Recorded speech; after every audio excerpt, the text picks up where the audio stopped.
ഇത് ഒറ്റ രാത്രിക്ക് അറിയാം ബേസിക്കലി. ഈ ബാച്ചിലേഴ്സ് പാർട്ടിയും പിന്നീട് ഉണ്ടാകുന്ന പ്രശ്നങ്ങളൊക്കെ ഈ പ്രശ്നങ്ങളൊക്കെ നടക്കുന്ന ഒരു രാത്രി വൺ നൈറ്റ് സ്റ്റോറിയാ. എങ്ങനെ സ്റ്റോറിയാ, വൺ നൈറ്റ് സ്റ്റാൻഡ്.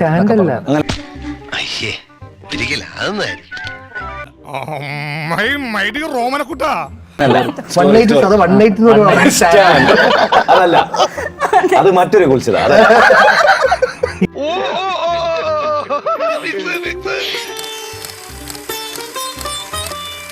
ഇപ്പോ ധ്യാൻ ചേട്ടന്റെ എനിക്ക് തോന്നുന്നു കുറെ നാൾക്ക് ശേഷമാണ് ഇപ്പൊ ഒരു മുഖാമുഖം ഇരിക്കുന്നത്.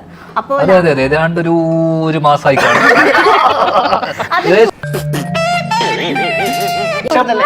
രണ്ടാഴ്ചയോളായി.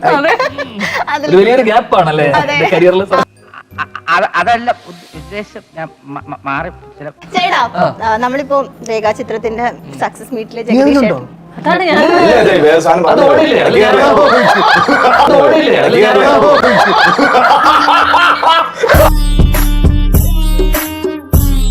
ഒന്ന് നന്നാവണം എന്നുള്ളൊരു ആഗ്രഹമുണ്ട് എല്ലാം. കാരണം എനിക്ക് വന്ന് മസ്താനി വെച്ച് വീണ വരെ എന്നെ ഉപദേശിച്ചിട്ടുണ്ട്. വീണയുടെ ഉപദേശം വരെ ഒന്ന് നല്ല കുറച്ച് സിനിമകളൊക്കെ ഒന്ന് സെലക്ട് ചെയ്തിട്ട് ചെയ്യണ്ടേ. പക്ഷെ ഇവള് സെലക്ട് ചെയ്തിട്ടാണ് ഇന്റർവ്യൂ ഒക്കെ ചെയ്യുന്നത്. ഭയങ്കര സെലക്ഷൻ.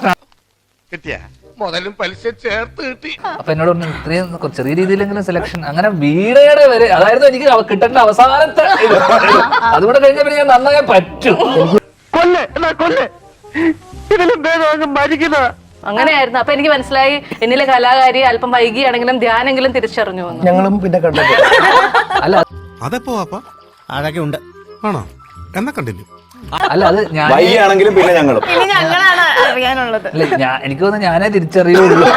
തിരിച്ചറിഞ്ഞു അടി ഉറപ്പാണ്.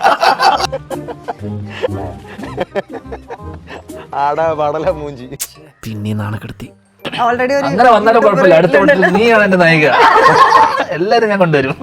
ചേട്ടാ ഞാൻ ചോദിക്കാൻ വരെ എന്നെ എപ്പോഴും എടുക്കും.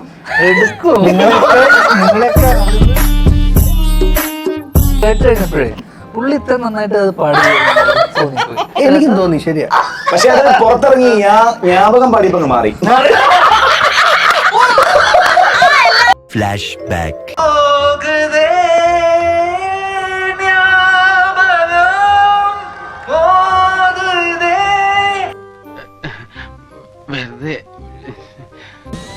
ഒരു കയ്യബദ്ധം നാറ്റിക്കരുത്. എന്നാ എനിക്കൊരു അവസരം തരൂ. ഞാൻ പാളി കാണാനല്ലേ. എനിക്ക് അത്ര ചിരിയൊന്നും വരുന്നില്ല.